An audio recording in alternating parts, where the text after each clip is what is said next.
आज का lecture start करने के पहले हम देखेंगे कि मैंने पिछले लेक्चर में आपको लोक प्रशासन का अर्थ, विभिन्न विचारकों, विद्वानों, प्रशासकों द्वारा दी गई लोक प्रशासन की विभिन्न परिभाषाओं का अध्ययन किया कि प्रशासन किसी उद्देश्य की प्राप्ति हेतु किए जाने वाला सामूहिक प्रयास है। वहीं लोक प्रशासन प्रशासन का वह भाग है जो लोक नीति को क्रियान्वित करने हेतु संबद्ध हो। आज हम इस लेक्चर में लोक प्रशासन की प्रकृति का अध्ययन करेंगे, पढ़ेंगे। किसी अध्ययन विषय की प्रकृति से अभिप्राय उन विषय की उन चारित्रिक विशेषताओं से है जिनके आधार पर उस विषय को समझा व पहचाना जा सके तथा अन्य विषयों से पृथक भी किया जा सके। जिस दृष्टिकोण के आधार पर लोक प्रशासन की प्रकृति को व्यवस्था दी जाती है उसे एकात्मक प्रबंधात्मक दृष्टिकोण कहते हैं। प्रशासन की प्रकृति के विश्लेषण के संबंध में दो दृष्टिकोण हैं। इन्हें एकीकृत तथा प्रबंधकीय दृष्टिकोण कह सकते हैं। एकीकृत अथवा समाकल दृष्टिकोण में विश्वास रखने वाले विचारक प्रशासन को एक समग्रीकृत प्रक्रिया मानते हैं, अर्थात किसी भी संगठन में कार्य करने वाले सभी अधिकारियों, कर्मचारियों के द्वारा की जाने वाली प्रत्येक क्रिया को प्रशासन की संज्ञा देते हैं।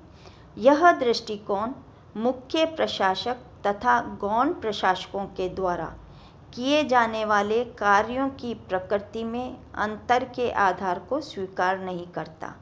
दूसरी ओर प्रबंधकीय दृष्टिकोण इससे सर्वथा भिन्न है। यह विचार प्रशासन को निर्णय निर्माण की एक प्रक्रिया मानता है तथा प्रबंधात्मक दृष्टिकोण वाले विचारकों का तर्क है कि प्रशासन कार्य करवाने की कला है। इसलिए किसी भी संगठन के शीर्ष अधिकारियों के कार्यकलापों को ही यह प्रशासन की संज्ञा देता है।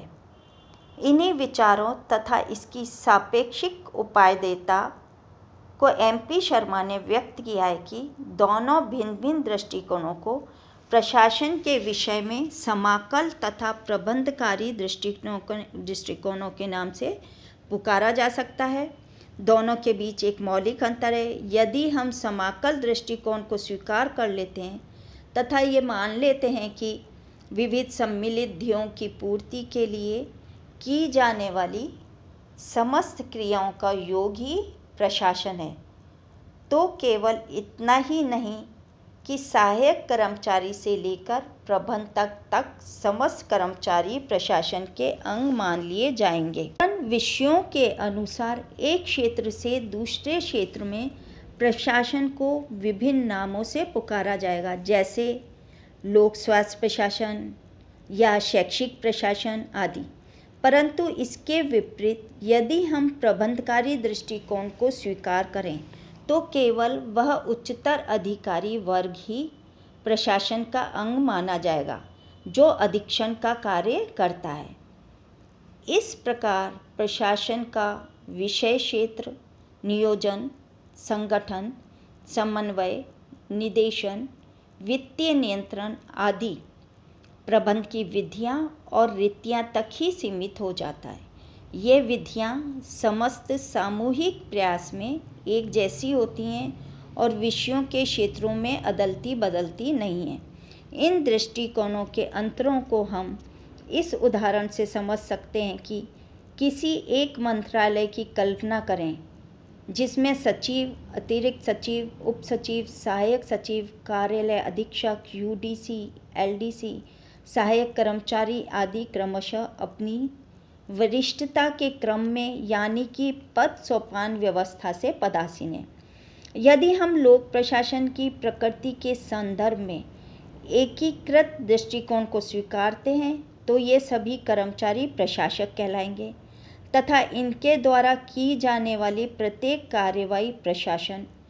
दूसरी ओर प्रबंधकीय दृष्टिकोण के आधार पर अधिक से अधिक कार्यालय अधीक्षकों के क्रियाकलापों को ही प्रशासन तथा उन्हें प्रशासक की संज्ञा दी जा सकती है।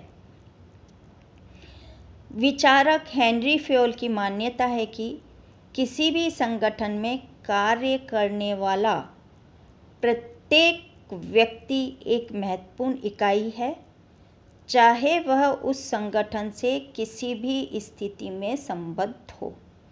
उनकी मान्यता थी कि किसी बड़े औद्योगिक संस्थान में श्रमिक द्वारा प्रशासकीय प्रकृति के कार्यों में कुछ ही समय व्यय होता है।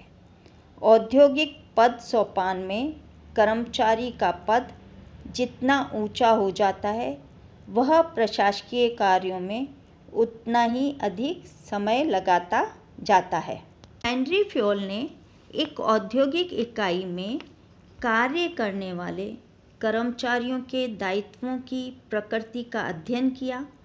फ्योल के अनुसार संगठन में किसी न किसी मात्रा में सभी कर्मचारी प्रशासकीय कार्य करते हैं।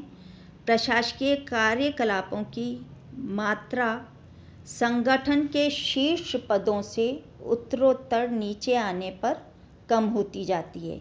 स्पष्ट है कि अंतर प्रबंध तथा क्रियान्वयन अर्थात क्रमशः काम करवाना तथा काम करने से है। प्रबंधकीय सिद्धांत कार्य करने की नहीं, कार्य करवाने की प्रक्रिया को प्रशासन मानता है। लोक प्रशासन की प्रकृति के इस आधार पर ही लोक प्रशासन की परिभाषाओं को भी दो भागों में विभक्त कर देखा जा सकता है।